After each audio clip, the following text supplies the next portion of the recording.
Muy buenas noches, bienvenidas y bienvenidos a Subalpine Live, tu dosis de pajareo semanal en Twitch. Soy Ana Rivas y esta noche tengo la suerte de estar acompañada de Xavi Varela y Marcel Gil. Buenas noches, Xavi, ¿qué tal? Buenas noches, ¿cómo estamos? Por mi parte, genial. Muchas ganas de hablar de pájaros. Muy bien, buenas noches, Marcel, ¿cómo estás? Buenas, Ana. Pues aquí estamos, una semana más. Bueno, hoy es miércoles 19 de octubre y en el programa de hoy haremos un repaso sobre todas las especies y algunos ejemplares así chulos que se han estado viendo durante la última semana en nuestras zonas. Es verdad que no ha sido una semana muy remarcable, pero bueno, vamos a hablar de las citas más destacadas. Continuaremos con una sección de previsión, como es habitual, donde tenemos bastantes deberes y donde no solo hablaremos de aves raras, sino que también comentaremos algunas especies que son habituales en nuestras zonas, pero que cada vez tienen menos presencia. Continuaremos después con una sección de identificación donde, bueno, pues hemos decidido hacer págalos polares. Suponemos que sabréis por qué. Y finalmente tenemos la suerte de tener con nosotros al bueno, uno de los primeros invitados. Los que hemos tenido por aquí eran colaboradores ya pertenecientes al equipo de Subalpine. Y hoy tenemos el primer invitado de nuestro programa, Ferran López, que nos va a venir a hablar no de un patch, que casi podríamos decir que es su patch, pero nos vendrá a hablar del pajareo internacional en la isla do Corvo. Entonces, bueno, si queréis, vamos directamente a ver el repasillo. Venga, que hay ganas hoy. Venga, pues Estupendo. Vamos vamos a allá. ello.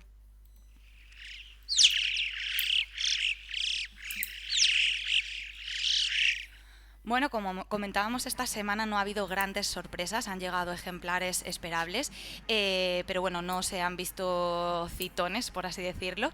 Esta semana teníamos unos vientos de suroeste en la zona del Cantábrico que han frenado un poco que vinieran esas paseriformes siberianas que tanto estamos esperando por aquí, aunque esto sí que ha propiciado la caída de algunos migrantes tardíos y la entrada y la sedimentación de los invernantes que están empezando a llegar por la península. Sí que es verdad que estos vientos sabíamos que siberianas no nos iban a traer, pero que quizás sí que nos podrían traer algunas aves neárticas, teníamos esa esperanza, pero bueno, por el momento parece que no se ha detectado ninguna. Ojalá que estos días en el campo pues se pueda encontrar alguna.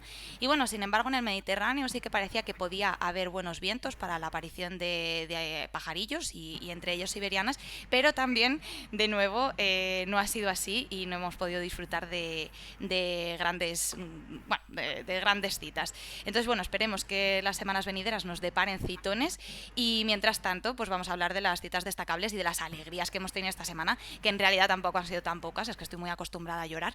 Así que nada, Xavi, si quieres empezamos como siempre con Marinas para no perder la costumbre. Estupendo. Pues eso, empezamos una semana más, un programa más con las aves marinas, para las cuales aún queda temporada. Estos días se ha observado un muy buen paso de pájaros pomarinos desde la estaca de Bares, con conteos de hasta más de 700 individuos en un solo día. Parece que bueno, que el año se está salvando con los conteos de estos últimos días. En cualquier caso, dentro de un par de programas va a venir el gran Antonio Sandoval nuevamente aquí y nos va a contar un poquito el balance final de la temporada desde esta acá. También destaca la observación de un nuevo ejemplar de págalo polar durante estos últimos días, que fue en una salida pelágica que se hizo en Asturias y bueno, que se enmarca dentro de las fechas pico para la presencia de esta especie en el Atlántico Norte. De hecho, durante la identificación de hoy se va a hablar, aparte de cuestiones intrínsecas a la identificación, de patrones de posibles patrones de aparición de esta especie, así que va a estar interesante. Bueno, y también se han estado viendo otras marinas, ojalá estos págalos polares los vayamos viendo cada vez más, pero alguna que sí que se está viendo bastante por aquí, Marcel. Sí, es el piquero pardo que se vio un ejemplar en Peñas el sábado pasado.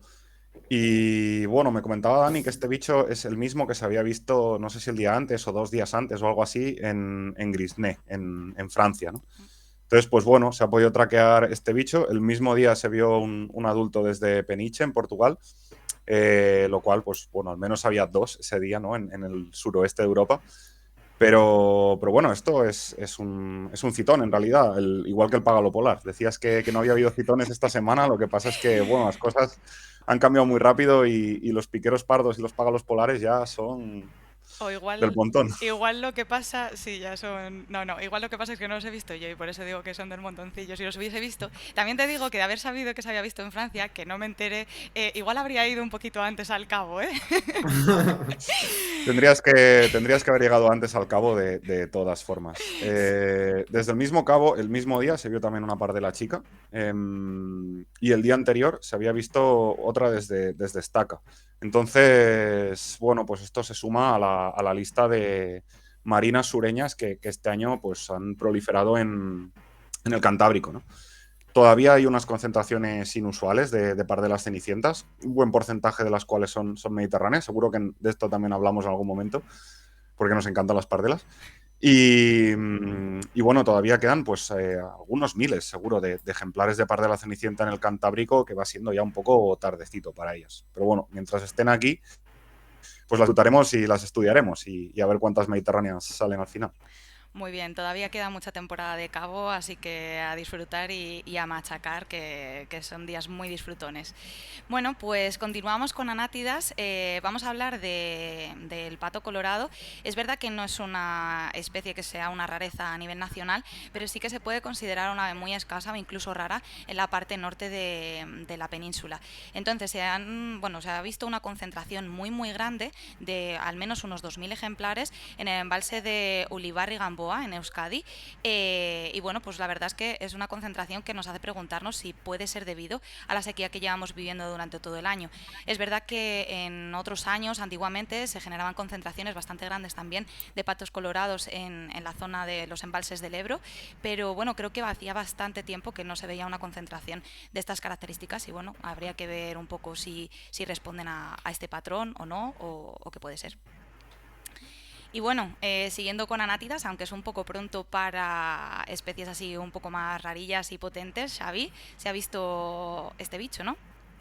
Sí, se ha visto un porrón de collar en la laguna da Frouxeira, en A Coruña. Es el primero de la temporada, un macho adulto, que probablemente sea el mismo ejemplar que lleva viniendo a invernar a esa Bueno, localidad ya varios años. no, no es pot baixar més. Un bicho ahí bien twitcheable. Bueno, y nada, Marcel, vamos con el No, no es gran pot baixar més. bloque de las rapaces. Cuéntanos. Sí, solo ha habido una cita muy destacable, pero bueno, sí que es bastante espectacular. Quizá la especie no tanto, pero sí el origen de este ejemplar en concreto. Es un busardo moro, ¿no? Un ratonero moro, y algunos diréis, bueno, hay ratoneros moros ya más o menos fijos por la zona del estrecho, pero este es un juvenil que ya ha empezado su muda posjuvenil, lo cual es extremadamente pronto para un bicho de la zona. Con lo cual, este ejemplar pues viene realmente del desierto, viene del sur de Marruecos o incluso más abajo. Y bueno, de estos pues no hay tantos. Nos comentaban que iba al menos un mes por la zona, entonces pues es una buena oportunidad también de estudiar este bicho al lado de los ratoneros, con perdón, guarruzos que pueblan la zona del estrecho, compararlos y ver lo que es un cirtensis de verdad, Nos van a uno chulo caer chulo. unas hoy. Entre hablar de que los piqueros pardos y los polares son morrayas y que están Es, los moros guarruzos por ahí. Bueno, La polémica vende, Ana. Queremos audiencia barata. muy bien, pues nada, en cualquier caso sí, espectacular este bicho. Bueno, pues seguimos con aves limícolas. Es verdad que justo esta semana pues no hemos tenido ahí mucha entrada de bichos así muy, muy raros. Continúan, bueno, ya sabéis, el fulva del Delta, los dominicas de Cantabria y Cádiz y el flavipes que está en Coruña. Y bueno, así como limis nuevos, interesantes y chulos, se ha visto otro dominica en Cataluña y un correlimos de Teminque en Fuerteventura. Además también comentabais la semana pasada que había habido varias citas de guiones de codornices y esta semana también se ha visto uno en Ciudad Real. Nada, pues vamos con otras especies o sea, con otros bichillos como las gaviotas. Xavi. sí, no hubo muchas novedades en el frente en materia gaviotera. Se vieron algunas gaviotas del Caspio más esta semana en el norte, en el noroeste. Y se vio ayer, día 18, se vio una gaviota de Sabine sedimentada en la playa de Traba, en A Coruña, que bueno, tenemos muy pocas oportunidades de ver una gaviota de Sabine adulta posada en nuestras playas, podría ser esto un anticipo de lo que vendrá, pero bueno, ya hablaremos de ello en la previsión. Hombre, la verdad es que es un bicho muy chulo y poder disfrutarlo ahí y verlo. Bueno, esta foto no es del ejemplar que se ha visto, evidentemente, pero bueno, no sé si las hay, pero tiene que estar muy, muy guay. Bueno, y nada, seguimos con un espectáculo que está pronto a comenzar y que yo creo que cualquier pajarero y pajarera disfruta, Marcel. Sí, las grullas ya están al llegar, ya han entrado los primeros grupos y bueno, ahora también podría haber ido a la previsión esto, la verdad, porque va a ser durante las próximas 2 o 3 semanas que va a entrar el grueso, digamos, ¿no? Y se podrán disfrutar en sitios tan emblemáticos como Gallo Canta, luego Extremadura, etc. Iba a decir entre las grullas, pero no es entre, realmente van por libre, pero hay un grupo de 10 grullas damiselas moviéndose por el norte de España, sembrando el terror. Aparentemente van migrando, pero bueno, son ejemplares anillados, son extremadamente confiados, todo parece eh, apuntar a que son escapes, bichos de algún núcleo zoológico seguramente privado. Pero bueno, que lo sepáis, que andan por ahí 10 grullas damiselas, se vieron primero en Asturias, luego se vieron en Pontevedra, ahora parece que están en Portugal, a saber dónde acaban, pero bueno, espero que lejos de nuestros campos, la verdad. Bueno, y si ya saltamos a los paseriformes, no hemos tenido, bueno, hablando de algunas de las aves raras que son regulares y esperables en estas fechas, se han visto dos nuevos escribanos lapones en Asturias, al igual que dos ejemplares de escribanos nivales también en Asturias. Los escribanos nivales creo que solo llevamos estos dos, no estoy segura, la verdad, igual estoy metiendo la pata, pero bueno, tendremos que estar atentos a esta especie, a los escribanos nivales, durante este año, porque el año pasado tuvieron así bueno, se observaron varios individuos en el interior y además en grupos así más o menos grandes, entonces no tuvieron un patrón de aparición tan habitual. Tendremos que ver cómo se va produciendo el año y si realmente los vemos en zonas más habituales o pasa como el año pasado que los encontramos en zonas de interior. Y bueno, también otros paseriformes que están empezando a llegar y que esperamos son estas bisbitas de Richard. Ya se han observado, bueno, creo que se escucharon en migración en Cantabria y luego se observaron algunos ejemplares en Asturias. Son fechas en las que tienen que llegar. De hecho, bueno, hay algunos bichillos que otros años ya habían llegado. Son muy puntuales a sus llegadas, a sus zonas de invernada y tendremos que estar también un poco atentos y atentas a ver cómo evoluciona esta especie porque parece que se está reduciendo algo el grupo de invernantes que venían a pasar el invierno en nuestras zonas. Entonces, bueno, tendremos que estar un poco atentos a estas bichas. Y nada, ya hablando de cosas que nos gustan mucho y que estamos todos esperando que aparezcan en nuestros patches, estos bilistados, Xavi. Sí, auténtica fruta de temporada. Esa especie, yo lo hablaba con un amigo hoy, pajarero, que bueno, es esa especie con la que todos y todas soñamos, pero que es de las factibles, ¿vale? Es de las que sí se pueden ver, que es los bilistados, ¿no?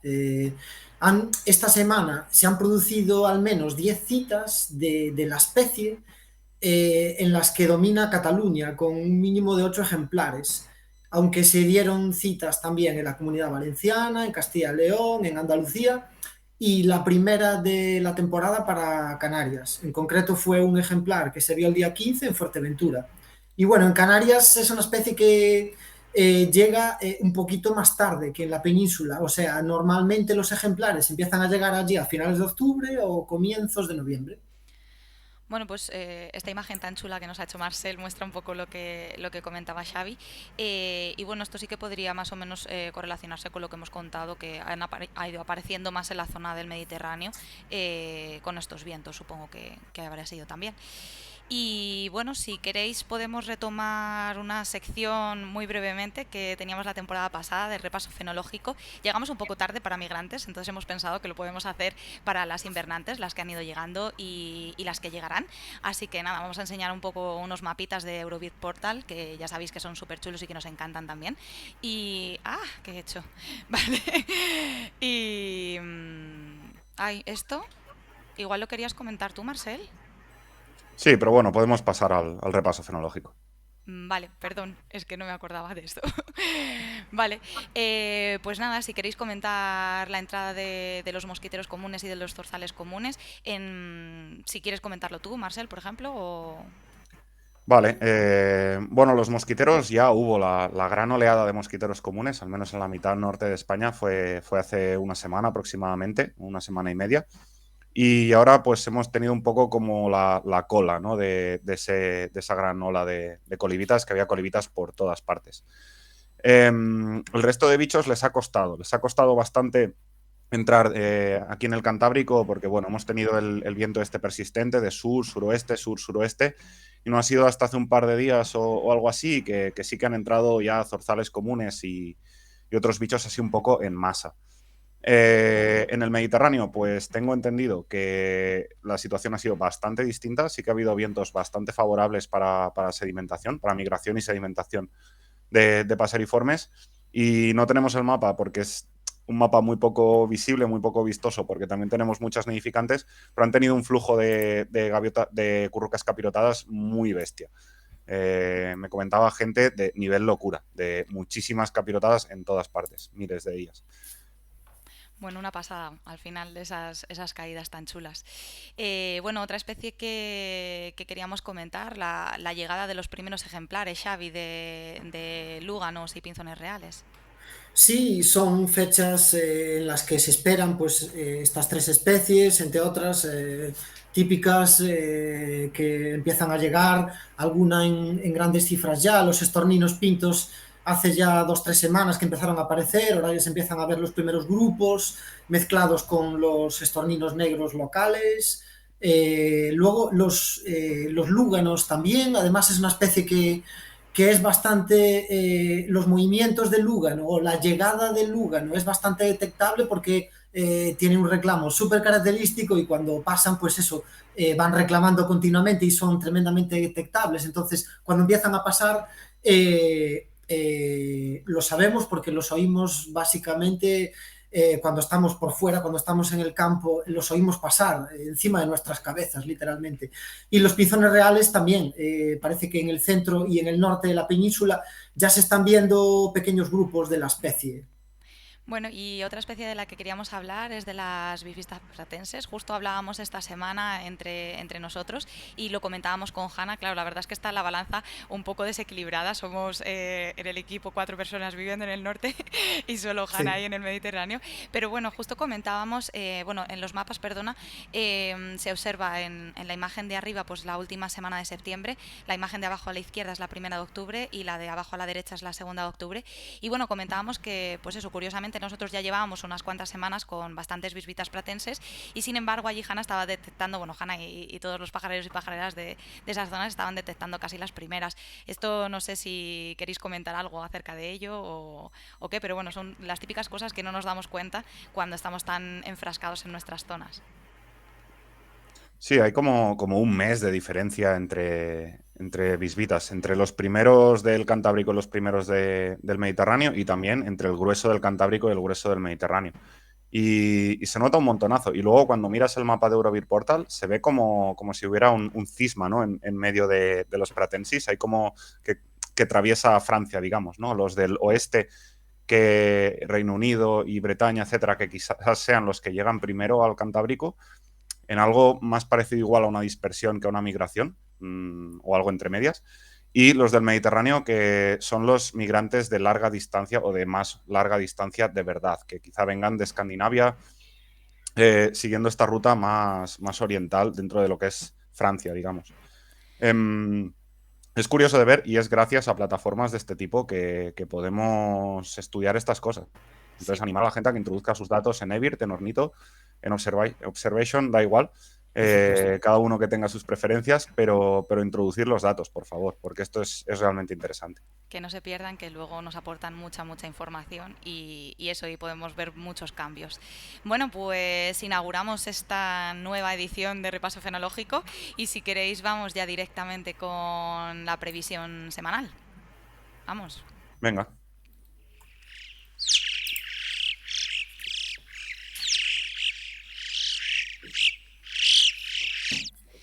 Bueno, pues volvemos a hablar de ellos, ¿no? Sí, queríamos ponerlo también en la previsión para, bueno, para saber un poco dónde estamos dentro de lo que es la llegada de Inornatus en un otoño. Creo que todos y todas esperábamos más en este sentido de este otoño, después de ver los números que tenían en Texel en Holanda, por ejemplo, a mediados de septiembre, realmente pronto. Recordemos, batieron el récord histórico de la isla. Esperábamos aquí pues otro festival de Inornatus como los que teníamos hace 3-4 años, ¿no? Parece que el COVID también les ha afectado, ¿no? Que después del COVID el Inornatus ya no ha vuelto a ser el mismo. Y este año, pues un poco descafeinado. Creo que ahora van menos de 15 ejemplares o algo así. Y un poco lo preocupante es que viendo la forma de la curva de las citas en la Bretaña, en la zona de Wesson, etcétera, que es esta que tenemos en pantalla, parece que la gran ola ya ha pasado. Quizá el fin de semana pasado nos llegó lo que allí tuvieron hace una semana. Y ahora, pues bueno, puede que se esté manteniendo un poco o incluso que vaya un poco de capa caída en Francia. Con lo cual, aquí realmente tiene pinta que tenemos del orden de una semana, 10 días para encontrar Inornatus y luego se cerrará el grifo hasta el año que viene, que esperemos que sea mejor. Entonces es el momento de echar el resto y bueno, que siempre te alegra el día un Inornatus y lo teníamos un poco olvidado estos últimos años. Y el mes. De todas formas, bueno, a ver cómo eso van apareciendo, pero yo sé que hay gente que se está frotando las manitas con la previsión de viento que hay, diciendo, bueno, a ver cuántos pillamos. Así que ojalá que salgan y que los disfrutemos todos. Bueno, y comentaba antes Xavi en la revisión que bueno, esa Sabine podía ser pues como el inicio de algo. Parece que el temporal de suroeste va a pegar muy muy duro y es posible, bueno, ya se están viendo, de hecho, alcatraces saliendo inventándose un poco en el interior de rías gallegas, y esta situación se va a mantener a lo largo de la semana, así que es posible que observemos alguna pardela o algún paíño en el interior, en el interior de las rías, incluso en algún embalse. Tendremos que estar atentillos ahí a ver cómo se va desarrollando el temporal, si es tan duro como parece, porque luego esto es lo de siempre, que dicen que van a venir temporales de la leche y luego no es nada, pero bueno, veremos y a ver lo que nos depara, porque pobres bichos que sufren, pero nosotros los disfrutamos un poquito cerca de costa. Este pinta duro de verdad y además largo, ¿eh? Pinta de una semana con el monstruo ese metido en el oeste de Galicia y bueno, suroeste es muy duros ahí y veremos.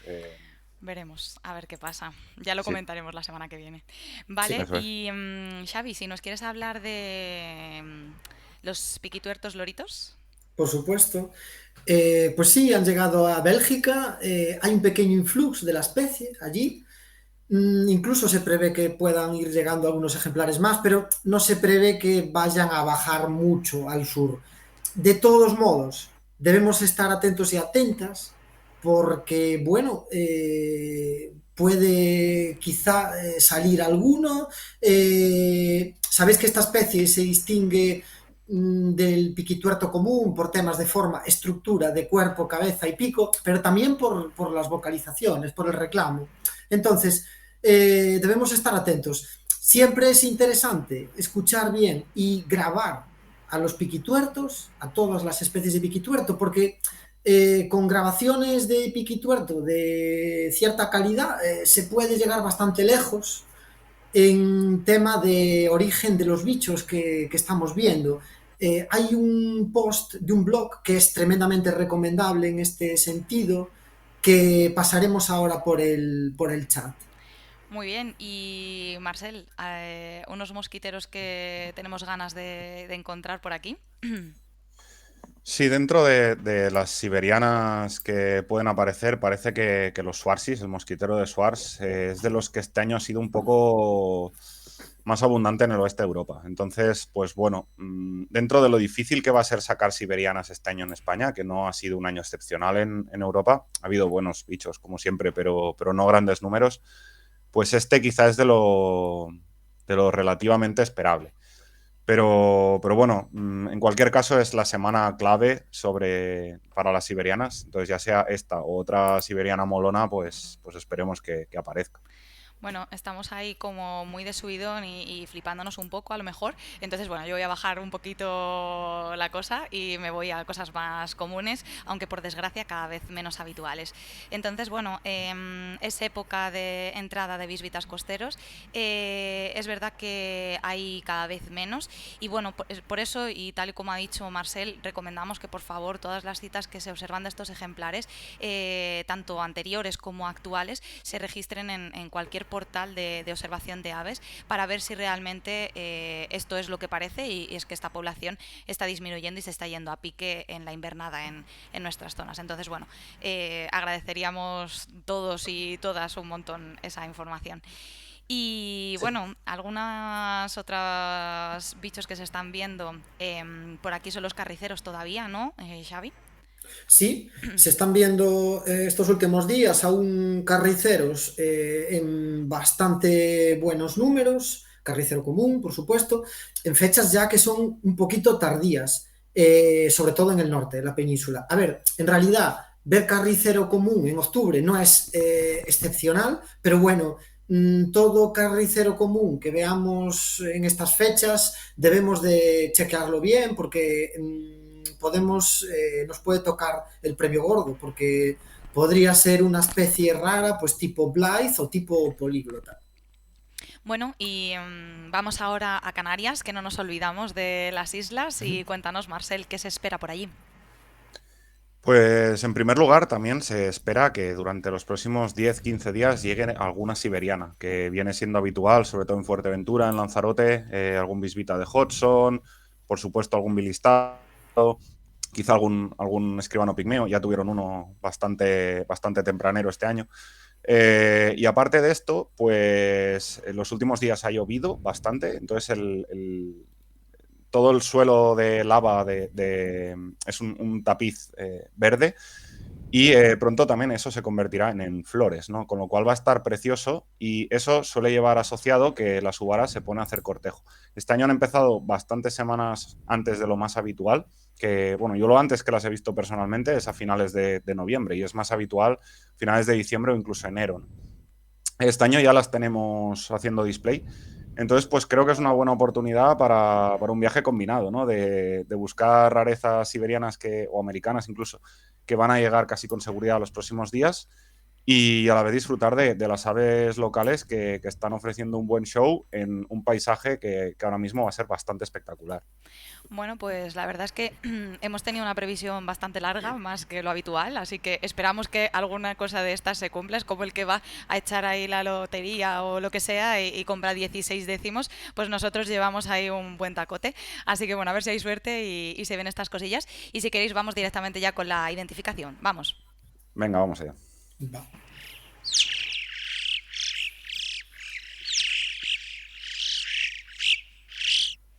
Pues Marcel, cuéntanos por qué los págalos polares. Bueno, había ganas ya de hacer este ID, la verdad. Es una de las especies que a mí me gusta poner de ejemplo como cambio de paradigma en el mundo del birding, porque de alguna manera es como que se ha avanzado en su conocimiento desde distintos frentes y al final todo ello acabó desembocando en que el págalo polar ya se puede considerar una especie regular en Galicia, ¿no? Como mínimo en Galicia, posiblemente también en Canarias y Portugal. Eh, Estos frentes pues fueron, por un lado, la ciencia, ¿no? Equipando algunos ejemplares con geolocalizadores que nos indicaban dónde pasaban su época no reproductiva y, por otro lado, con avances en identificación, sobre todo sobre muda, luego lo veremos todo con más detalle. Y bueno, pues como hemos empezado el programa diciendo que el págalo polar era morralla, ¿no? No lo es, yo lo quiero desmentir ahora mismo, pero sí que es una especie regular y yo diría que asequible a la hora de poder conectar con ella en España. Otra cosa es si lo podemos identificar o no y un poco a eso vamos ahora. Bueno, pues empezamos, si te parece, Marcel.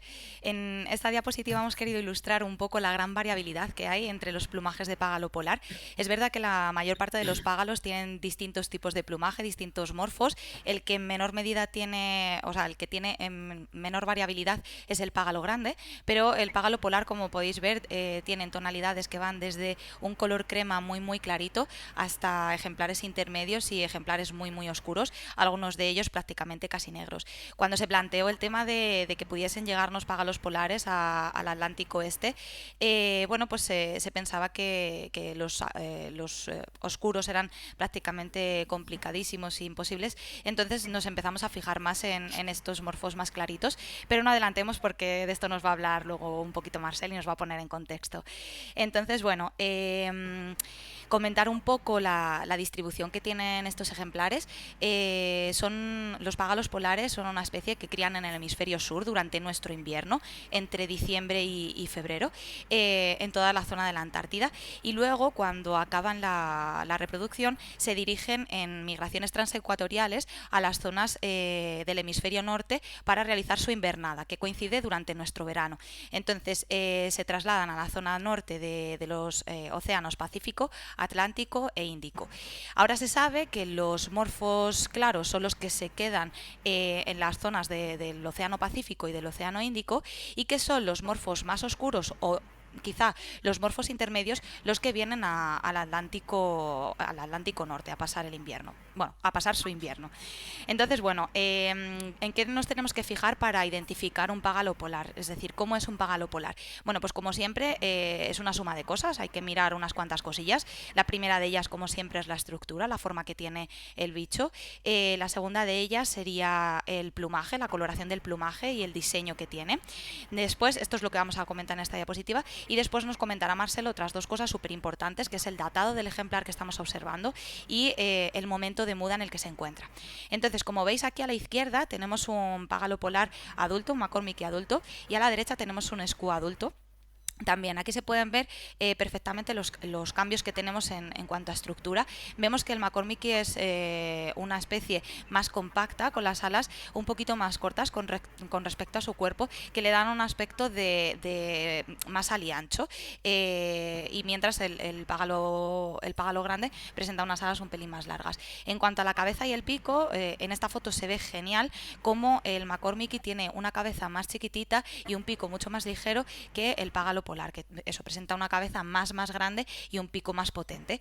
Si nos fijamos también en la forma de la cola, por lo general los McCormick's adultos suelen mostrar una cola con una forma más cuneiforme. Esto se debe a que las rectrices centrales que tienen sobresalen normalmente un poquito de forma redondeada y le da ese aspecto ahí de cuña, que a diferencia del págalo grande, bueno, pues no se suele observar esa forma. Si nos vamos a fijar, bueno, no he comentado la coloración, perdón. En cuanto a la coloración, que es algo bastante importante, observamos que los McCormick son ejemplares muchísimo más uniformes, con un color mucho más oscuro y normalmente con tonos muy fríos. Si nos fijamos en los págalos polares, suelen tener, bueno, esta foto, claro, está hecha con un día bastante nublado, pero suelen tener unas partes superiores, además de que no son nada uniformes, que suelen ser bastante jaspeadas, suelen tener unos tonos mucho más cálidos. Entonces, ahora sí, entrando en cosas más específicas como las partes superiores y sobre todo el diseño de plumaje y de escapulares, podemos observar aquí en una imagen bastante cercana de págalo polar cómo eso, sus partes superiores son muchísimo más uniformes, y en todo caso, si presentan alguna distinción en la pluma, es como una pequeña terminación blanca en la punta, pero que no quita esa visión de uniformidad. Sin embargo, los págalos polares, la mayor parte de ellos suelen tener una marca blanca que sigue de forma longitudinal al raquis de la pluma. Entonces se pueden observar los bichos como más jaspeados. Es como una pequeña terminación blanca en la punta. Un momentito. Un momentito.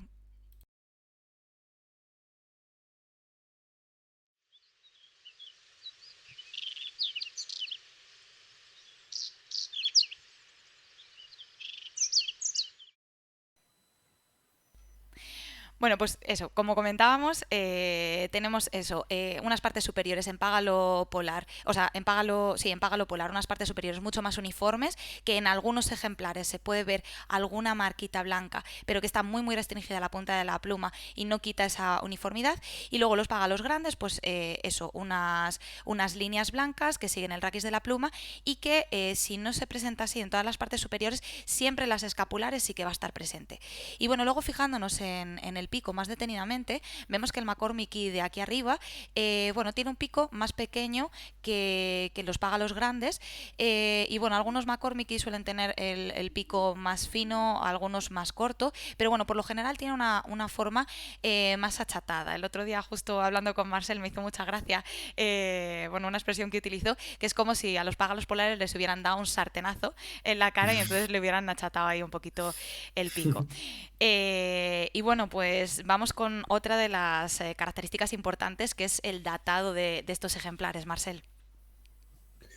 Vale, esto voy a explicar ahora un poco las estrategias de muda de cada uno, que bueno, la estrategia es la misma, lo que varía es el timing, el momento del año en que mudan. Luego veremos cómo esto se utiliza para la identificación.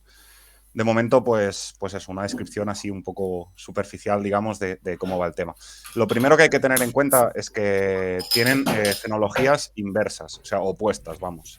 Mientras los págalos polares están criando, los págalos grandes están invernando y al revés. Y esto condiciona totalmente cómo van a mudar, porque son unas especies que empiezan a mudar cuando acaban la reproducción, ¿no? Entonces, pues bueno, hemos decidido centrar esto un poco en lo que encontramos ahora, que hay ahora en octubre en el mar. Y aquí vemos que vamos a empezar con los págalos grandes, vamos a ir de abajo para arriba en esta diapo. Los págalos grandes acabaron de criar hace un par de meses, entonces están como todavía en fases bastante iniciales de la muda de primarias. Vemos aquí este ejemplar de abajo a la derecha, que tiene mudadas pues es unas 3 primarias y el resto del ala es claramente desgastada, claramente vieja. Luego, los segundos años son ejemplares que ahora mismo están totalmente nuevos. Es decir, son bichos que adelantaron su muda, porque como no tuvieron que criar, pues no tenían nada, ¿no?, que les retrasara, con lo cual ahora ya les vemos totalmente nuevos. Los McCormicky, los adultos, ahora en cambio, están acabando la muda. Es decir, se van a poner a criar, necesitan una buena calidad de plumaje. Recordemos que crían en nuestro invierno, que es su verano. Necesitan muy buena calidad de plumaje para ello, ¿no?, para mantenerlo en buenas condiciones durante toda la época de cría. Y por eso ahora les vemos generalmente o con P10, la primaria más externa, o P9 creciendo, o incluso algunos ya finalizados. Los de primer ciclo, por último, son ejemplares que ahora están empezando su primera muda. Como hemos comentado, ¿no?, los McCormicky, digamos que tendrán que retrasar el inicio de esta oleada de muda a que acabe la cría, pero los primeros ciclos, que no van a criar este año, pues pueden permitirse empezar ya con la muda de primarias. Entonces, esto sería lo que nos encontraríamos ahora. Hay dos clases de edad de dos especies distintas con una muda bastante parecida, que es los primeros ciclos de McCormicky y los adultos de Skua, y luego dos clases de edad, los adultos de McCormicky y los segundos años de Skua, que también tienen, digamos, una fase de la muda similar ahora, pero por distintos motivos. Bueno, si lo... Ay, bueno. Dale. ¿Tenías algo más? No, Ay, vale. vale, justo. Bueno, pues justo lo que estaba comentando Marcel con el tema de la cría y la migración, para poner un poco el contexto en el tipo de migración que hacen, estos ejemplares, los págalos polares, realizan una migración en 8, que es también bastante conocida en otras especies. Y bueno, como decíamos, más o menos comienzan su migración en marzo, y bueno, comienzan la subida hacia el hemisferio norte, pegándose en las costas este de Norteamérica y pasando allí nuestro verano en su zona de invernada, alimentándose y demás. Luego, en agosto, comienzan de nuevo su viaje de vuelta hacia sus zonas de cría, y ahí es cuando realizan una migración un poquito más al este, que es en el momento en el que nos pueden llegar a nosotros. Normalmente, entre agosto y noviembre podemos ver págalos polares en nuestras zonas, pero bueno, sobre todo en octubre es la fecha pico, y desde ahí pues se volverían a desplazar a las zonas de la Antártida para criar de nuevo. Sí, sobre esto comentar que este mapa tiene una cosa muy interesante incluso a nivel de identificación, aparte de escribir la ruta migratoria, y es que si nos fijamos en los autores de este artículo mostraron estas manchitas azules, ¿no? que se ven en el mapa son las zonas de concentración. Hay una gran mancha, esta al este de Canadá, ¿no? Y de la costa nordeste de Estados Unidos, que es donde pasan fundamentalmente nuestro verano. Y luego la siguiente mancha, que está ya de bajada hacia el sur de nuevo, se encuentra en la costa de Senegal. ¿Qué quiere decir esto? Que los ejemplares que vemos por aquí ahora están en paso y esto se nota en su comportamiento en comparación con los págalos grandes, que tienen una tendencia bastante exagerada a entrar al chum, a acercarse al barco, a barcos de pesca, mientras que los págalos polares, alguno entra por suerte para nosotros y nosotras, pero muchos se ven muy a piñón. Pasa un poco algo parecido con los charranes común y ártico. Los comunes se ven muy atraídos por los pesqueros y por los barcos de salidas pelágicas, mientras que cuesta mucho más atraer a un ártico, ¿no? que tiene que realizar una migración muy larga y va bastante más a piñón. Pues ocurre un poco lo mismo con los págalos polar y grande. ¿Y en qué condiciones crees que nos pueden llegar estos bichos? Sí, a ver, esto seguro que hay gente en el chat que también tiene sus teorías.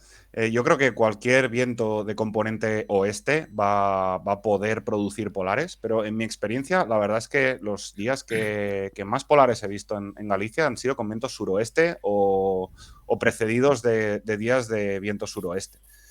Entonces, tengo, la verdad, bastantes esperanzas en los próximos días. Otra cosa es que no se podrá salir al mar con semejante tormentón. Pero bueno, quizá algún cabo sí que produzca alguna sorpresa interesante. Bueno, y si nos hablas un poco eso de la problemática que comentaba al principio que no se vas a desarrollar. Sí, esto es mi infancia en esta diapo, ¿no? Que es que yo crecí, como muchos y muchas, pensando que tenía que buscar un págalo pálido, ¿no? Para encontrar un págalo polar, casi blanco, ¿no? Y como estos que tenemos aquí a la izquierda. Entonces, pues nosotros saltábamos ante bichos como el que tenemos en el medio, págalos vistos de lejos siempre, muy blancos, y bueno, y en algunos casos sin capirote, una serie de características que entonces se atribuían al págalo polar. Ahora sabemos que estos págalos, o como mínimo la inmensísima mayoría de ellos, eran págalos grandes viejos, muy viejos. El págalo grande tiene una tendencia a aclarar su plumaje a medida que se hace viejo, digamos. Los más ancianos incluso tienen regiones blancas en la cabeza, etcétera. Pero bueno, sencillamente eso, ¿no? Ser un poco conscientes de dónde venimos hace no tanto, que pensábamos todos y todas que los págalos polares que veíamos aquí eran los blancos, y no, ahora sabemos que estos están en el Pacífico y en el Índico, y aquí, por suerte o por desgracia, tenemos los oscuros, intermedios. Bueno, y ahora la última característica súper importante también, el momento de muda, que ya nos has adelantado un poco. Sí, puedes darle un clic más a la diapo. Sí. Oh. Vale. Vale, pues ya está. Pues sí, vuelvo a centrar esto en esta época concreta del año. En octubre, ahora lo que nos encontramos es la inmensísima mayoría de págalos que vamos a ver a prismático o a telescopio desde un cabo o desde un barco, van a tener las primarias internas en proceso de muda. Probablemente vayan por P3, por P4, algo así. Entonces vamos a ver de lejos una buena muesca ahí de primarias en crecimiento. Mientras que los polares, lo que vemos ahora mismo, pues es que están acabando la muda. Aquí en el gráfico de SCUA sí que te lo dividen por edades, en el gráfico de McCormick no. Pero entonces sí que podríamos hacerlo viendo un poco los ejemplares que he dejado, digamos, fuera del rectángulo rojo, serían posiblemente los ejemplares inmaduros de McCormick y los de primer ciclo, que ahora están empezando con su muda de primarias, al igual que los adultos de SCUA, lo que hemos comentado un poco antes. Pero sobre todo lo que tenemos que fijarnos, especialmente desde Cabo, es ejemplares con el ala aparentemente ya nueva y sin indicios de muda, como mínimo en internas. Porque, bueno, la muda en externas Además, a muchos les falta un poquito así de P10 nada más, vamos, que no es fácil de ver desde lejos. Bueno, pues aquí justo vemos los ejemplos de lo que has estado comentando, Marcel. Vemos un adulto viejo de págalo grande en el que efectivamente se ve justo una muesca en las primarias más internas con el crecimiento de alguna de ellas. Y luego a la derecha vemos un págalo polar donde observamos el crecimiento de la última primaria de P10, teniendo ya todo el resto de primarias completamente mudadas. Entonces, bueno, es una característica que además llama bastante la atención y bueno, que nos puede usar, o sea, nos puede valer mucho para identificarlos. En esta diapositiva hemos puesto algunos de los ejemplares que comentábamos de la variabilidad de págalo grande de adultos. Vemos como siempre que hay cosas que se mantienen, como unas partes superiores muy jaspeadas, poco uniformes. Vemos también siempre esa muesca ahí en las primarias internas que están en muda activa en todos los ejemplares. Y bueno, pues las cosas que comentamos que se van manteniendo de unos ejemplares a otros. Entonces, bueno, pues tenemos ahora ejemplares adultos de págalos y vamos a ver las diferencias que nos volvemos a encontrar. Vamos a recapitular todo lo que hemos dicho hasta ahora y volverlo a ver en estos ejemplares. Tenemos un adulto oscuro de págalo grande a la izquierda y tenemos un adulto de McCormick y de págalo polar a la derecha. Entonces, aquí podemos ver, bueno, estos adultos son adultos jóvenes, probablemente sean terceros calendarios y se sabe sobre todo en los págalo, bueno, en el págalo grande, porque tiene un atisbo de esa capucha que tienen los primeros ciclos, aunque ya va apareciendo más un capirote más parecido a los adultos. Como comentaba Marcel, los págalos grandes tienden a irse clareando a lo largo del tiempo, entonces los que más problemas nos van a poder generar son estos págalos grandes oscuros que son adultos jóvenes. Como vemos aquí, esta imagen justo de págalo grande creo que fue tomada en noviembre, entonces vemos que realmente la muda está bastante avanzada, le queda por mudar todavía las dos primarias más externas, pero bueno, ya tiene la muda bastante avanzada porque es en noviembre y sin embargo este McCormick, y creo que la foto es de septiembre, entonces se puede parecer que tiene una muda muy parecida, pero claro, estos individuos no nos los encontraríamos así al mismo tiempo. En noviembre el escudo todavía seguiría cambiando las plumas más externas y sin embargo el McCormick ya tendría todas sus primarias cambiadas y sin embargo el escudo en septiembre pues tendría todavía una muda mucho más retrasada. Como vemos se vuelve a ver esas líneas, esas listas, esas franjas en las partes superiores de los escuas que aunque no se vea en todas las partes superiores, al menos en escapulares sí que se observa y aquí podemos ver pues lo que comentábamos en los págalos polares, que puede tener el borde de la pluma, la parte final de la pluma, un poquito blanco y dar como una sensación no tan homogénea como otros ejemplares más oscuros, pero sin embargo sí que no se ven unas listas, sino que en todo caso podríamos ver como unas líneas más horizontales. Además, en este ejemplar de págalo polar podemos observar este patch en la nuca, que es más claro y que rompe un poco la uniformidad del plumaje y que es habitual en los adultos, aunque hay bastante variabilidad en este sentido. Y bueno, ahora vamos a lo difícil, ¿no, Marcel? Sí, vamos a empezar con las dificultades reales. Hasta ahora hemos hecho lo fácil, así que conectad el cerebro y las que lo hubierais desconectado.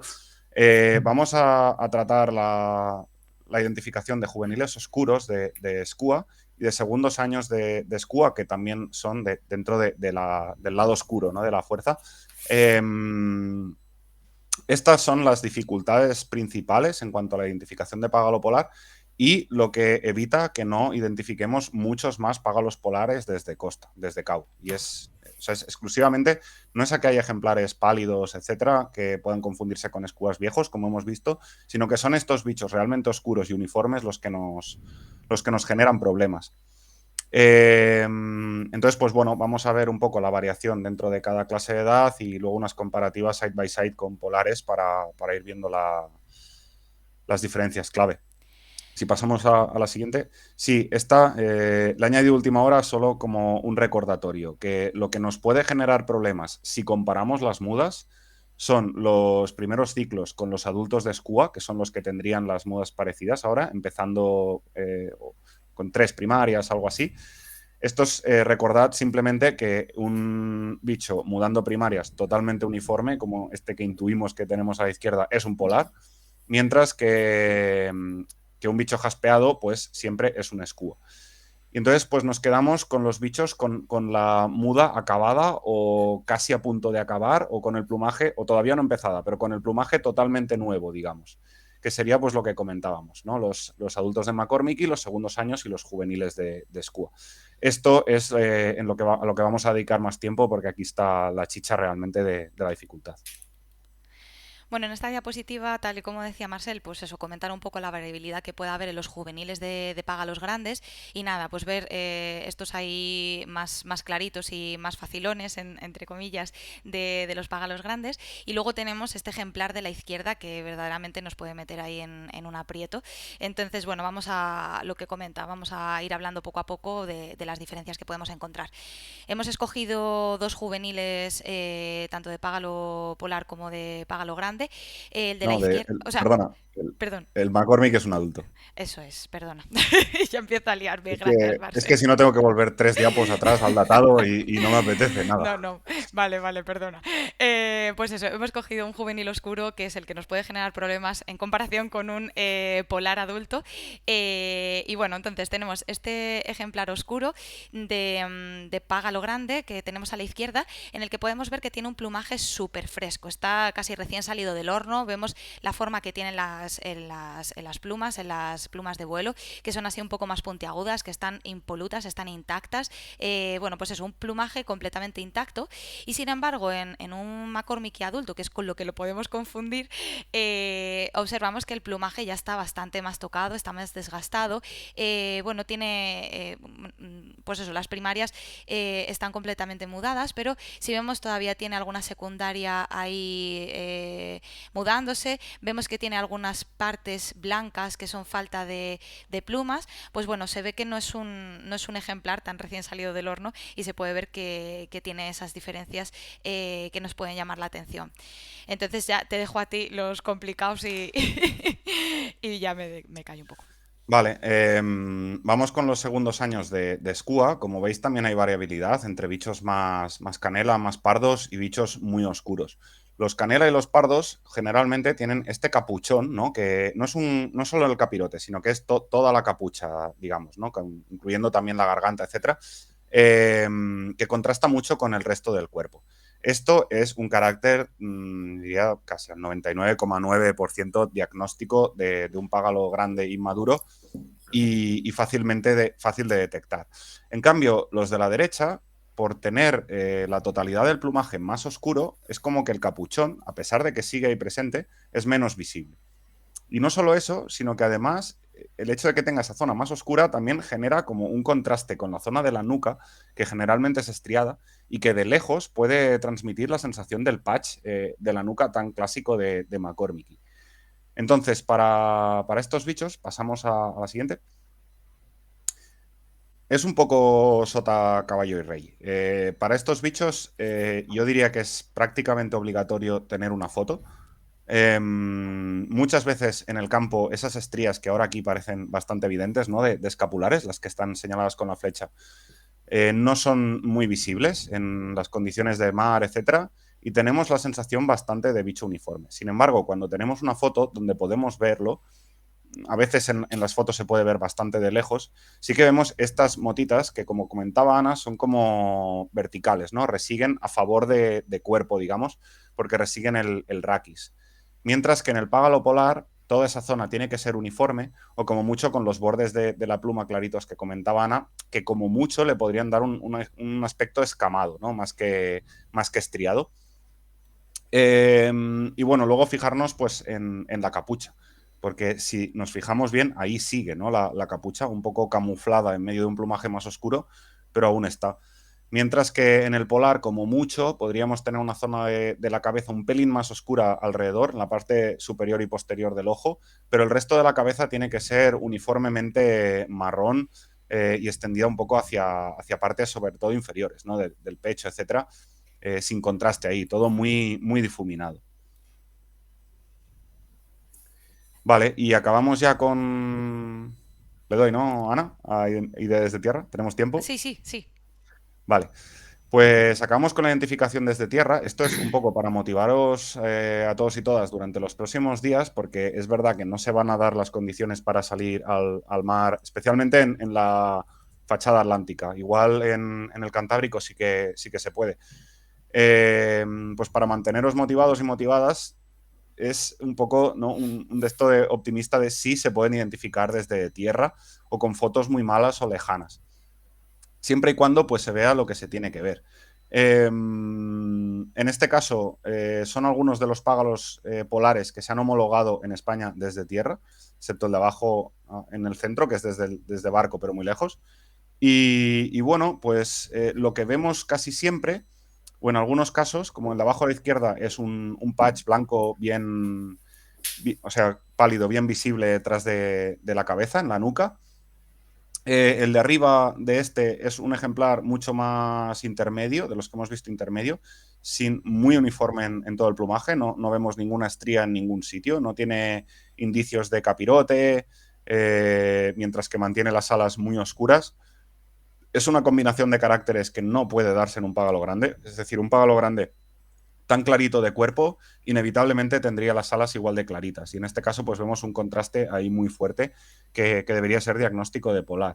Luego a la derecha tenemos un ejemplar que está empezando con su muda de primarias, con lo cual nos situaríamos digamos, en el plano mental de que tiene que ser o un adulto de escúa o un primer ciclo de polar, y vemos que es un ejemplar muy uniforme una vez más, con lo cual no puede ser un adulto de escúa, que en algún sitio tendríamos que ver esas estrías, ¿no?, especialmente en escapulares.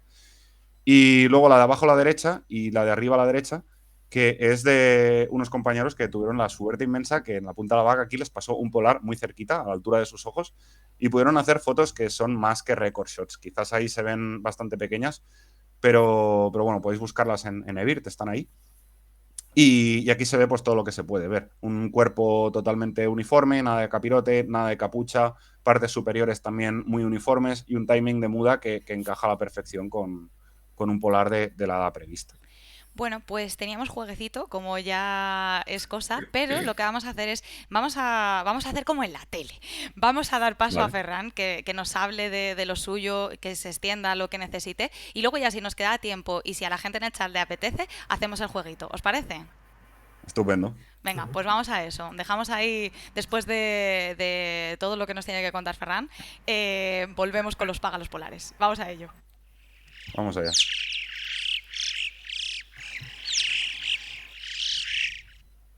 Buenas, Ferran, ¿qué tal? ¿Cómo estás? Muy bien, buenas noches a todos. Perdónanos que como siempre pues nos hemos enrollado a hablar y te hemos tenido aquí esperando un montón. No os preocupéis porque la cosa está muy entretenida, ¿eh? Es un verdadero pasote ver estos págalos polares, es espectacular. Si puedes, Ferran, bájate un poquito la cámara o súbete tú un poquito para que se te vea, porque se te ve ahí casi en mitad. A ver. Ahí. Perfecto, A ver. perfecto. Espera, Te que esto queremos se ver. aguanta por los pelos. A ver. Bueno, Creo que más o menos, ¿sí? ahí, perfecto. Perfecto. Ahí Bueno, está. pues si quieres empezar a contarnos un poco sobre tu patch en el extranjero, háblanos. Bueno, sí, antes os he escuchado hablar sobre esto también. Mi local patch realmente es el Delta de Llobregat, como antes habéis comentado, pero sí que es cierto que se podría decir que Corvo o las Azores sería el segundo local patch para mí, ¿eh? Está claro. Bueno, en fin. Nada, lo que haremos es hablar un poco de las Azores, nos centraremos sobre todo en la isla de Corvo, que es la que tiene más chicha. Y nada, un poco para que la gente esté al corriente de cómo funciona la cosa por allí, ¿no? Muy bien. Pues nada, yo creo que todos los amantes de rarezas de aquí en España ya estarán un poco al corriente de que las Islas Azores es un lugar totalmente excepcional para ver aves neárticas, ¿no? Por lo tanto, tampoco voy a explicar una cosa muy nueva, ¿no? Pero sí que es cierto que la isla de Corvo, entre las Azores, es lo excepcional, ¿no? No sé si todo el mundo sabrá cómo empezó el tema, pero por si acaso lo voy a explicar. A ver, se podría decir que la isla de Corvo fue descubierta para estas rarezas, para las neárticas, a partir del octubre del 2005. Sí que es cierto que años antes pues ya se sabía que las Azores era un lugar excepcional, como decía antes, Incluso varios birders habían visitado pues algunas islas ya de mayor magnitud, como Terceira, como Flores, etcétera, etcétera.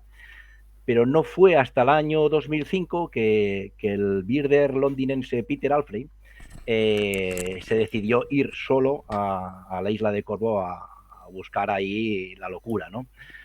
Y nada, lo que pasó simplemente es que el tipo, Peter, cuando llegó a las islas, a Corvo, enseguida que estuvo ahí, él estuvo un total de 3 semanas y quedó atrapado pues por uno de los mayores huracanes que han sucedido en el Atlántico, que concretamente era el huracán Vilma, que era fuerza 5, y si no recuerdo mal o me falla la memoria, hasta ahora creo que ha sido el más potente, o uno de los más potentes, ¿no? Sí que es cierto que esa temporada, en el 2005, pues hubo pues 20 y pico huracanes y tormentas tropicales en el Atlántico, y por lo tanto fue un año, se podía decir, excepcional. Pero ¿qué pasó? Peter se quedó totalmente atrapado en Corvo, ¿no? En la isla de Corvo. El pobre Peter, soportando vientos enormes, salía cada día al campo y bueno, consiguió observar hasta 28 neárticas él solo. ¿Vale? Eso es una auténtica barbaridad, ¿no? Claro, pensar que cada día cuando regresaba al hotel y tenía conexión wifi o internet, lo que hacía era comunicar a Europa continental pues todas sus hazañas de cada día, y la gente se estaba volviendo loca por momentos. Pero ¿qué sucede? Muchos birders al escuchar las noticias diarias de Peter, pues lo que hicieron es volar hacia Corvo. Pero claro, si Peter no podía huir de Corvo, la gente tampoco podía entrar a Corvo. Entonces, claro, por los fuertes vientos. Entonces, algunos birders, como Frederick Gilgate o Simon Buckle, consiguieron llegar incluso a Flores, que es la isla vecina de Corvo, pero en cualquier caso no pudieron acceder a la pequeña isla de Corvo, ¿no? Pensar que las estadísticas que se hacen así con fórmulas y tal de Corvo, se estimó que de esas 28 neárticas que encontró Peter, él lo que hizo, al formular todo eso, concluyeron que él pudo llegar a encontrar solo el 66% de lo que había en la isla. O sea, calculaban que ahí habría entre 40 y 45 neárticas en ese momento. De hecho, el primer first por Western Paleártico que pudo encontrar fue, si no recuerdo mal, un White Eye Video, el vídeo Griseus, y lo encontró mientras estaba fotografiando un Indigo Hunting. O sea que realmente una auténtica locura, ¿no? Claro, cuando pasó todo eso, pasaron esas 3 semanas y fue esa locura, Peter lo que hizo es publicarlo por todas las revistas, por todos los medios, y ahí fue el pistoletazo de salida para todos los años venideros, ¿no? Yo particularmente empecé a ir a Corvo a partir del año 2008, o sea, 3 años más tarde de que Peter lo diera a conocer, y ya he estado pues en 9 o 10 ocasiones, o sea, es una barbaridad. Yo, por ejemplo, he estado ya en 5 ocasiones en la famosa isla de Ouessant, en la Bretaña francesa, que es una auténtica barbaridad. Incluso con Marcel hemos estado en alguna ocasión, pero sinceramente cuando uno prueba Corvo ya no regresa a ningún otro lugar, ya queda absolutamente atrapado, ¿no? Incluso los franceses, ¿no? Ya han abandonado Ouessant. Totalmente, sí. Pensar que cuando estaba sucediendo ese percal con Peter y demás, llegaron a calcular que habían entre todas las islas de las Azores hasta 112 chimney swifts, el Chaitura pelágica, 112 ejemplares diferentes. Es una auténtica barbaridad. ¿De acuerdo? Pues eso. Nada, voy a explicar un poco la isla en sí, qué es lo que hay que hacer, cuáles son las normativas de la isla, qué es lo que tiene que hacer cada uno. Aquí en la imagen, por ejemplo, veis una fotografía a lo lejos de Corvo. Básicamente es un volcán.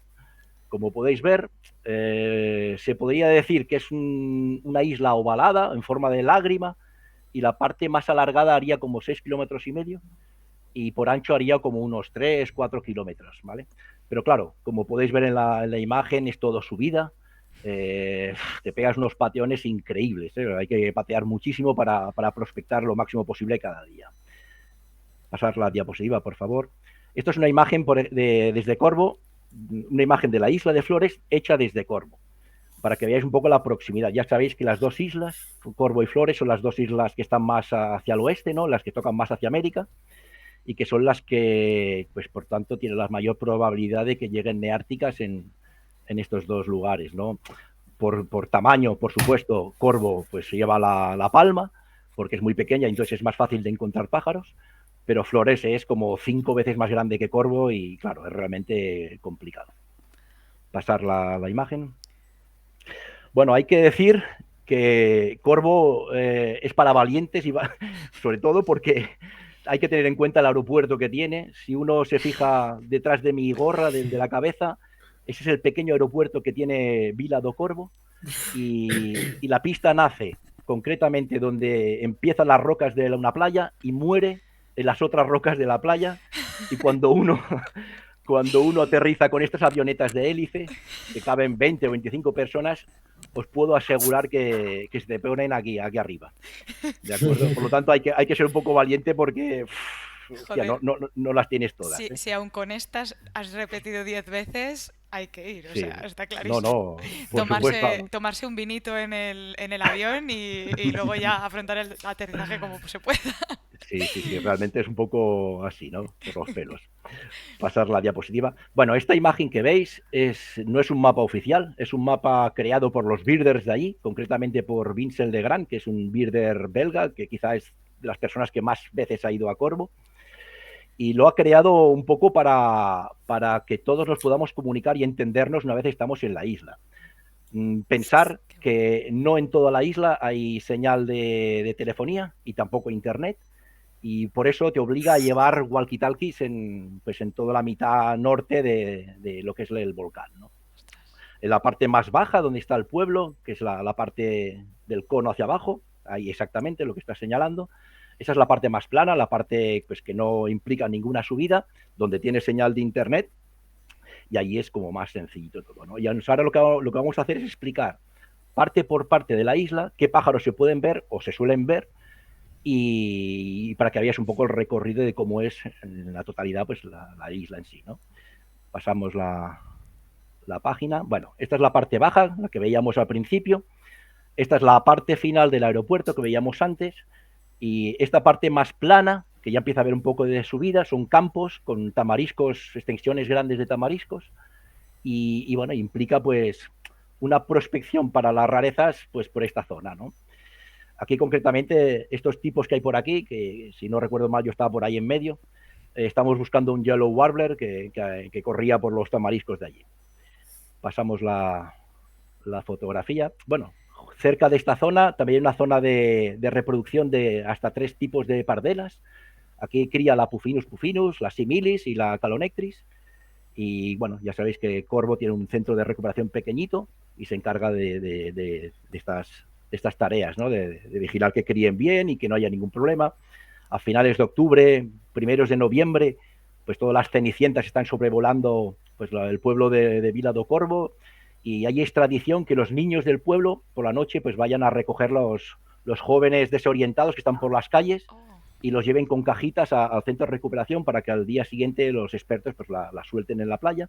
Ostras, previamente. Bueno. Es muy bueno, es una pasada, es realmente... Vamos, educación medioambiental, vamos. Correcto. Ostras. Es una pasada. Esta valla que veis es una valla antidepredadores. En la parte de la derecha, pues, es la parte interior, es donde crían las pardelas, que hay incluso unas pequeñas uras y les ponen una especie como de cajas nido muy grandes y tal. Y más que nada porque no entren ni gatos, ni ratas, ni no haya ningún problema de depredación, ¿no? Pasamos... Esto seguiría siendo la parte baja de alrededor del aeropuerto, donde hay unos campos de maíz y campos de cultivo relativamente pequeños, separados por muritos de piedra. Y aquí pues está toda la tropa de birders de toda Europa.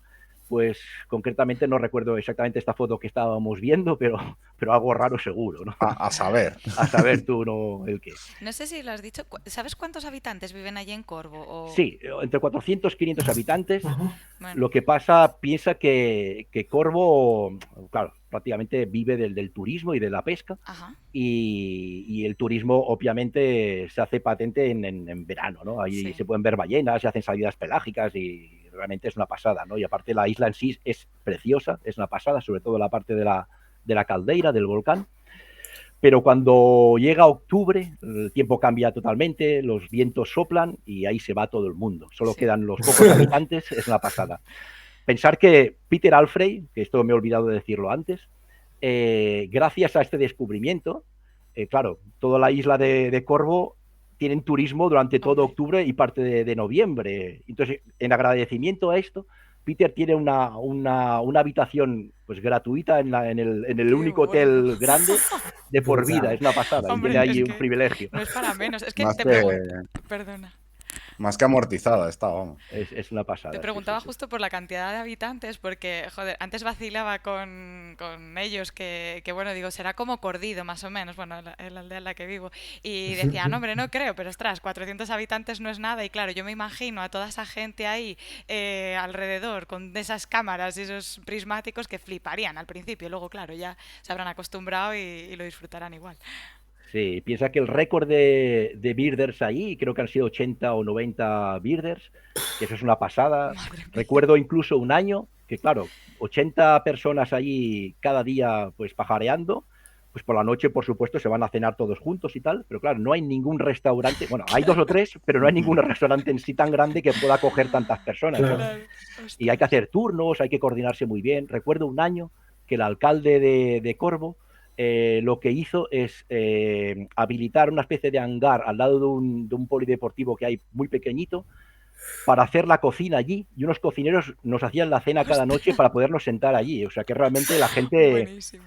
de allí aprecia muchísimo el turismo ornitológico, y eso para mí creo que es muy, muy, muy importante. Sí, sí. Perdona que te he cortado ahí. Sí, No, pasa si quieres Vale. la otra imagen. Bueno, la parte baja del aeropuerto y los campos de cultivo son zonas buenísimas para ver neárticas como el bobolink, el Dolichonis oricivorus, que concretamente estos días en Corvo están viendo hasta 3 juntos. Hay gente que han conseguido fotografiar hasta 3 individuos en la misma fotografía. Eso es un récord allí. Y pasamos otras especies como el Rosebreast grosbeak. Disculparme que no los diga en español, pero sinceramente no me lo sé en español. Me lo sé en latín y en inglés. O el Northern Parula también. Hay zonas de hierbecillas y tal entre los campos de cultivo que son perfectos para esta especie. Todos estos pájaros, estas fotografías están hechas en esa zona, ¿no? Y todos estos bosques de tamariscos también son muy buenos para el Yellow-billed cuco. Bueno. Ya sabéis que este pájaro cuando llega le dan pocos días de vida, lamentablemente, y hay que apresurarse a verlo. Pasamos la imagen. Bueno, también otra especie que se ha visto allí y que ha causado mucho furor es el Cedar Waxwing, la versión americana de nuestro bombicila, ¿no? Y los tipos que tenemos aquí, tenemos a Rafa Armada. Perdona. Tira un poquito para atrás. Tenemos a Rafa Armada, tenemos a Monticelli, tenemos a Vincent, a Mika Brun. Y el pájaro este de la fotografía estaba pues a 5 o 6 metros, o sea, una auténtica, dándole prioridad al alimento, porque claro, esos pobres bichos que cruzan el Atlántico, cuando aterrizan en Corvo, lo primero que hacen es alimentarse para salvar la vida, ¿no? Eso, por supuesto. Pasamos, y bueno, y luego queda otra zona muy buena para observar neárticas, que es la misma línea de costa de las partes bajas.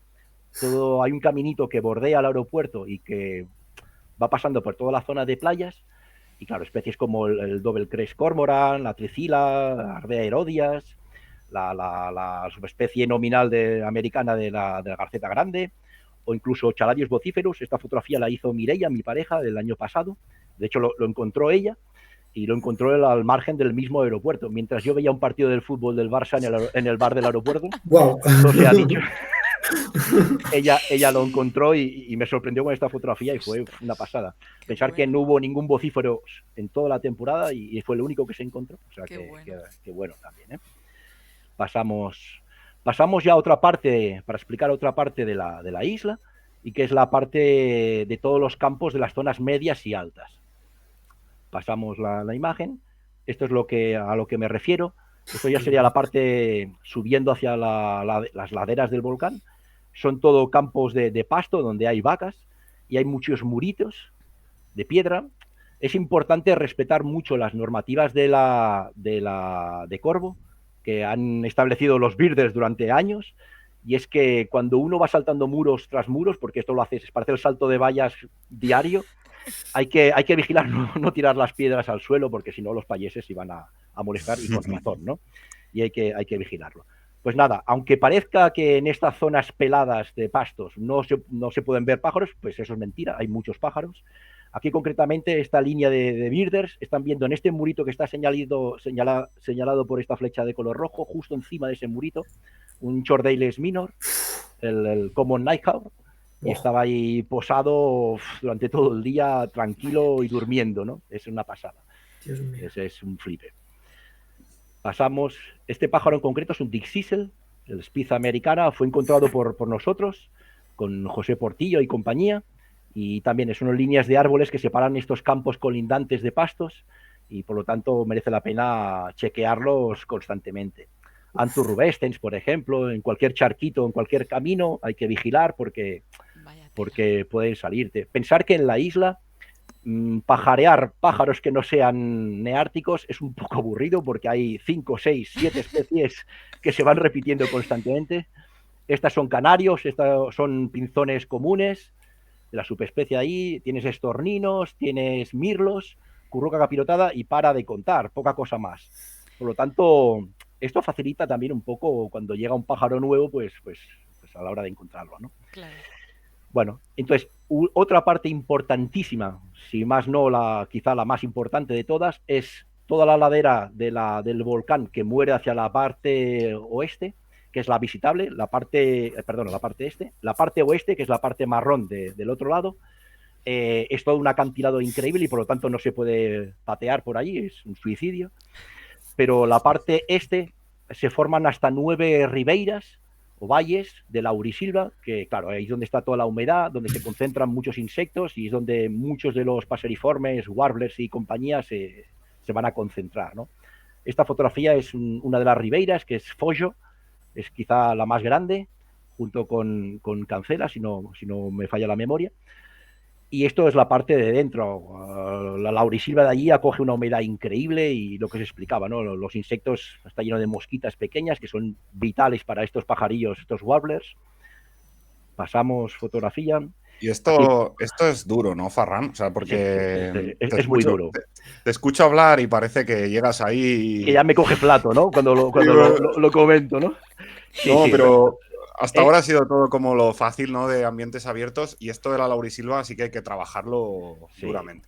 Va, a ver, sea el laurisilva, sea en los campos abiertos de la zona media, tú vas a patear igual. Piensa que la logística es levantarse cada día, desayunar, y a las 8:30, por suerte, varias furgonetas de 9 plazas te van a subir a modo de taxi hacia la parte que tú más alta, la zona más alta del volcán, para que tu prospección de pájaros durante todo el día sea haciendo bajada. Eso a priori es cojonudo, hasta que cuando estás a media bajada o abajo del todo te llaman para decirte que han encontrado una cosa arriba y claro, ya no te sirve el taxi. Aquí lo único que te sirve son tus piernas y tus pulmones, ¿no? Oye, pero muy bien, porque sales viendo mogollón de neárticas y entrenado, o sea, te ahorras el gimnasio de un tiempo, está fenomenal. Desde luego, acabas destrozado. Está claro que es para gladiadores, hay que bajar a la arena y luchar y pelear. Sí, realmente es duro. Pero bueno, con alegría todo se cuece, ¿no? Y aquí en esta foto, por ejemplo, estamos viendo un Hermit Thrush, el Catharus gutatus, que estaba en este bosquecito y que se estuvo viendo esto fue en el 2017, me parece. También las zonas de laurisilva, de los valles que hablábamos, son zonas muy buenas como para los virios, como el Philadelphia virio que estáis viendo en la imagen. Pasamos. Y otras especies como el Black and White Warbler, que esto lo conocemos recientemente aquí en España, el Black Pole Warbler arriba, a la derecha, y luego el Black Throat Green Warbler, el Dendroica virens abajo. Son especies típicas en estas zonas de laurisilva, ¿no?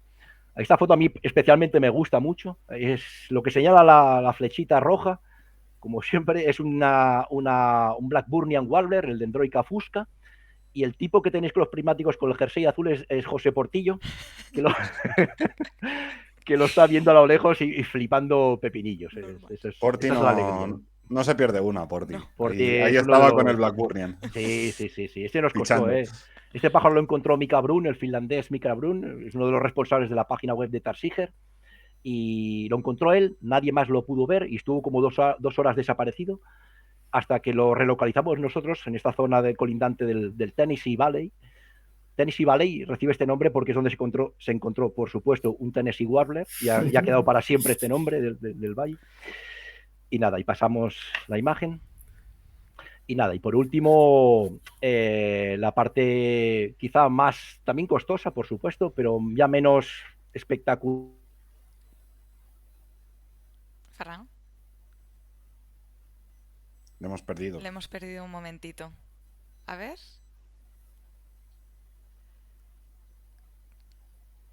Se ha salido, creo. Oh. ¿Ferran? Ahora, creo que Ahora sí. ahora Sí, vuelve a ver. buenas. Sí. Uf, qué susto.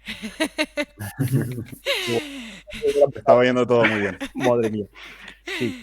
Nada, iba a explicar que la parte que nos quedaba de la isla pues sería la caldeira, lo que es la corona del volcán.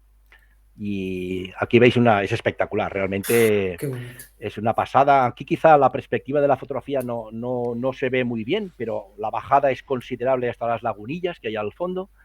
Y esto lo habitual es que lo haga solo una vez. Abajo en la caldeira, pues por supuesto, lo que vas a encontrarte es anátidas americanas, se suele ver black duck, se puede ver Aitia collari, se puede ver pues cercetas americanas, incluso focha americana, y por supuesto limícolas, también limícolas. Aquí tenemos, perdona, Perdón. sí, disculpa, tenemos en la fotografía a Portillo y a Dani Díaz abajo conmigo y arriba pues tenemos a José María Zapata y Alberto Somoza echados en la hierba fotografiando limícolas americanos. Pasamos la fotografía. Aquí tenemos una foto del Limnodromus griseus con una aguja. Pasamos foto y aquí en la misma foto podéis ver flavipes con 2 fusticoles en la misma imagen, ¿no? Para que os hagáis un poco la idea de la cantidad. Es una locura realmente.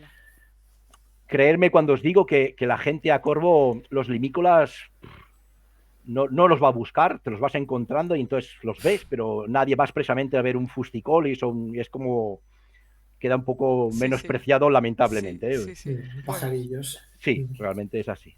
Y esta colección de neárticas, no mates al mensajero, te traslado lo del chat, ya me imagino que sabes por dónde voy. Cuando ves 6 especies macaronésicas europeas y 10 especies americanas en un día, ¿te sientes igual de cómodo contándolas como VP? Yo sí. Sí, esto es un largo debate que podríamos abrir ahora mismo. Yo sí, yo me siento cómodo. Súper cómodo, ¿no? Sí, la verdad es que sí, porque lo que hago, lo que he hecho desde siempre es seguir las reglas del CRAM, de las limitaciones que todo el mundo sigue en Europa y por lo tanto, si las Azores están dentro de los límites del Western Palearctic, ¿por qué no? El vacío legal, me encanta. Sí. A llorar a la llorería, ¿no? Sí. A ver, yo con mis viajes de mi lista del Western Palearctic no solo he ido a la esquina del Western Palearctic de las Azores, de la zona más oeste, sino también he estado en los Urales, en el límite justo de la frontera donde termina el Western Palearctic, he estado también en la zona norte de Marruecos. O sea, hay que buscar las esquinillas y confiar en la frontera que existe y por lo tanto, por mí sí. Pues Ferran, cuando te hagamos estas preguntas, no las respondas si no es en presencia de tu abogado. Uy, madre mía, anda que no hemos hablado veces sobre asistencia jurídica necesitas para responder esto. Bueno, volviendo un poquito a Corvo, también aparte de los limícolas y patos que puedas ver en la caldeira, también se pueden ver a veces incluso rapaces raras, ¿no? Como este Circus hudsonius que aparecía en 2017, si no recuerdo mal. Y nada, explicar también un poco por último que en los últimos años, a veces cuando tú estás en Corvo y todo es felicidad y alegría, a veces te topas con anticiclones, acordaros el anticiclón de los Azores. Cuando eso sucede, tienes calor, tienes sol y no tienes nada de viento y son días aburridos porque muchas neárticas se piran o las que se quedan ya las has visto 40 veces. Entonces, lo que hacen allí es organizar salidas, entre comillas, pelágicas para visitar un poco algunas zonas de alrededor de la isla, ¿no? Como la zona oeste de Corvo. Y aquí, pues, por supuesto, desde el bote, pues puedes ver pues, Calonectris, puedes ver Gravis, pues, pasar la imagen, más Gravis y pájaros así. No suele salir mucha cosa, pero es interesante de ver, pues puedes ver algunos cetáceos también y tal. Visitas la zona donde cría el gran Storm Petrel también, que es una zona que ya sabéis que en otoño, en octubre están criando en ese momento, y por las noches uno puede acercarse al acantilado sin acercarse demasiado porque es realmente peligroso. Y lo escuchas, yo lo he escuchado en varias ocasiones, no lo he conseguido ver, pero lo he escuchado en varias ocasiones. Y nada, quizá yo destacaría de Corvo, sobre todo, sobre todo, el buen rollo, la organización y el buen rollo entre todos. Ahí creerme que no hay ningún tipo de ánimo de competición. Ahí la gente lo que hace es coordinarse muy bien, incluso hablas con todo el mundo antes de salir con las furgonetas hacia las partes altas para explicar, que todo el mundo explique lo que quiere hacer ese día, para repartirse bien la isla, porque aquí la intención es que todo el mundo pueda ver las rarezas y si todos colaboramos se encuentran más pájaros, pues por supuesto, y de calle, ¿no? Buenísimo. Y eso es buenísimo, eso es una pasada porque hablaba antes de las normativas que se habían impuesto en los mismos birders de la isla, y una de las normativas más importantes es que ningún pajarero que encuentre una rareza puede largarse del lugar de la rareza que ha encontrado hasta que venga un segundo tipo Sí, o un para segundo que lo birder y lo controle. pueda ver. Porque a veces explicar la localización, como no hay cobertura de internet, es realmente complicado. De ahí esos nombres que se han Sí. formado de ese mapa que enseñábamos antes, ¿no? Y tal. Y por lo tanto, todo está pensado para que todo el mundo pues alucine y vea el máximo número de rapaces, de rarezas posible, ¿no? Y por supuesto, cuando termina la jornada, se hace de noche, todo el mundo va a cenar y se explica pues, la jugada del día, nuestras impresiones, las fotografías y demás, y hay un buen rollo general muy, muy bueno, ¿no? Bueno, y por último, quería explicar qué es lo que tiene que tener en cuenta un pajarero si quiere ir a Corvo, a visitar Corvo, ¿no? En primer lugar, tiene que plantearse cuándo quiere ir. Eso es lo más importante. Lo que hace todo el mundo es ir durante todo el mes de octubre, sobre todo las 3 primeras semanas. Haciendo eso, yendo una semana o 10 días, te aseguras pues 15 o 16 neárticas seguro. O sea, tú piensas que en un mismo día puedes ver hasta 5 vídeos ese mismo día. Es una barbaridad. Está muy bien. Los que tienden a arriesgarse un poquito más, y lo están haciendo en los últimos años sobre todo, están yendo las últimas 2 semanas de septiembre. Eso puede ser o muy bueno o puede ser muy malo. Septiembre pues aún no hay calor, aún no hay muchos vientos y te las puedes jugar bastante. Pero en cualquier caso es atractivo probarlo, por supuesto. Y luego también puedes optar en visitar la isla de Corvo pues durante las 2 primeras semanas de noviembre. Yo el último año, el año pasado, lo hice con Mireia, con mi pareja, y fuimos a probar suerte los primeros 10 días del mes de noviembre, cuando no quedaba ningún birder en la isla. Estábamos absolutamente solos con la gente del pueblo, que ya nos conocen, por supuesto, y estuvo bien porque encontramos hasta 3 ardea herodias. Mireia encontró el Charadius vociferus, que es una pasada, y luego encontramos también un Dendroica coronata, que en todo el octubre, en todo el otoño no se había encontrado en Corvo. Por lo tanto, los resultados fueron muy positivos. Eso sí, tuvimos unos tiempos horribles, unos vientos agigantados, con lluvia buena parte de los días. Perdimos el vuelo de regreso porque no salía nuestro avión, salió al día siguiente. Bueno, avión, más bien avioneta. Sí, exacto. Y claro, te la juegas en ese sentido porque, claro, todos tenemos problemas con el trabajo, que hay que regresar y de esas cosas. Por lo tanto, hay que tener en cuenta las fechas, eso por supuesto, eso primero antes que nada. Y luego, segundo, lo más importante también, el alojamiento. El único hotel, bueno, ahora de hecho hay 2 hoteles en Corvo, concretamente el más grande es Comodoro, que es donde va casi toda la mayoría de birders, y luego hay otro hotel más pequeñito de Vera, que es una chica del pueblo, y luego hay casas habitación, que te las van cediendo los habitantes del pueblo, alquilándotelas, ¿no? Yo concretamente siempre voy a una y no me muevo de ahí porque ya tengo el lugar asegurado y pase lo que pase, yo tengo mi habitación también ahí. Entonces quiero ser fiel a ese lugar, ¿de acuerdo? ¿Y por qué digo eso? Digo esto porque hay veces, hay incluso birders, los polacos, por ejemplo, algunas veces han dormido en tienda de campaña. O sea, es una auténtica locura. Sí, sí. O sea, tú imagínate, ¿no? Después de todo el día de patear, de aguantar el viento, de la lluvia, meterte en la tienda de campaña y Con pasar la más noche viento ahí y con la lluvia. humedad, es Sí, una sí. auténtica locura, ¿no? Entonces hay que asegurarse eso, no pillar el vuelo, los billetes de avión, antes de asegurarse el alojamiento, eso por supuesto. Bueno, Bueno, Pues ha yo creo sido, que ya más o menos eso es lo que sí, tenía que explicar y ya está. la verdad es que ha sido un estrenazo, ¿no? De la sección de Pájaro Internacional. A mí me ha encantado, Impresionante. lo has Ha explicado molado, súper ha molado guay. mucho. Yo ya había escuchado las historias de Corvo, pero aún así he flipado. Y nada, muchísimas gracias por haber estado por aquí, Ferran. Increíble, ¿eh? Bueno, Mil gracias gracias, sigues gracias a disfrutando. vosotros. Un abrazo. Un abrazo, Un Ferran. abrazo, chao. Hasta luego. Adiós. Bueno, pues se nos ha hecho un pelín tarde.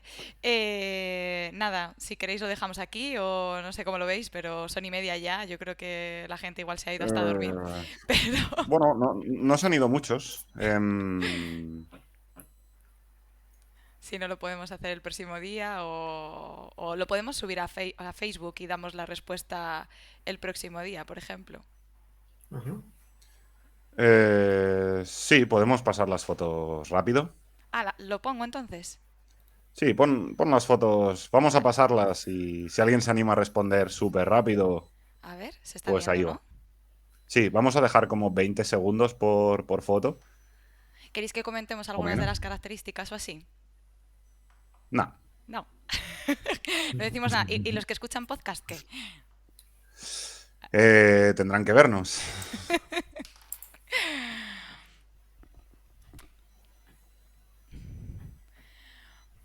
Bueno, pues ¿se Bueno, anima alguien a decir algo? se comentan dos polares. Hay gente preguntando de cuándo es la foto, lo cual es una buena pregunta. Supongo que será de octubre, ¿no? O por ahí. Sí, es octubre, eso sí que se puede decir. No sé, no sé. Yo diría que está como muy fresquísimo, ¿no? Pero tiene ahí como estriadito en escapulares. ¿Qué nos dices, Marcel? Es un juvenil de Skua. Vale. Es un Skua oscuro.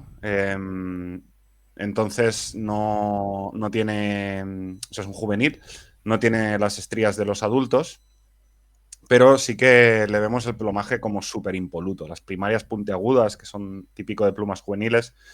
Y luego estructuralmente es muy Skua. No tiene la forma cuneiforme de la cola. Se le ve como un cuello bastante alargado, unas alas también bastante largas, no es muy compacto. Y bueno, empezamos mal. Bueno, Vamos al siguiente. A ver qué pensáis de este. yo este creo que sí también. O sea, este yo creo que sí que es polar. Vale, ¿por qué? Porque es súper uniforme. Este lo También puedes explicar tú, Ana, si quieres. pues es súper uniforme en el plumaje, tiene la cola también bastante cuneiforme, como hablábamos, justo se le ven ahí como esas rectrices, y no sé si eso es la última primaria que está creciendo o eso ya es una fumada mía, pero yo creo que es un polar, ¿no? Sí, y lo de la primaria es correcto. Es un polar adulto, más mayor de segundo ciclo. Y por exactamente todo lo que has comentado. Hay gente incluso diciendo polar adulto, lo cual, pues, me voy a dormir más tranquilo que después de la primera foto. Joder, es que Igual estábamos tenemos que flipando con repetirlo, ¿no? Corvo, joder, estábamos todos flipando con Corvo. Cierto, cierto. Hacemos la última súper rápido. Venga. Yo esta no sé, espero que no haya sido a super pillar, pero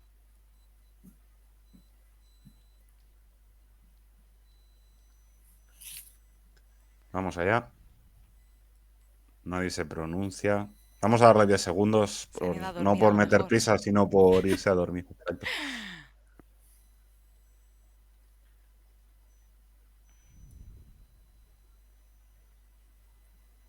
¿Qué va? ¿Cómo se van a ir a dormir? ¿Quién se va a ir a dormir después de lo que hemos escuchado de Corvo? Nadie puede descansar esta noche. Hay, hay un par de escuas, luego hay alguien que dice que tiene fotos de Lomberghi muy parecidos.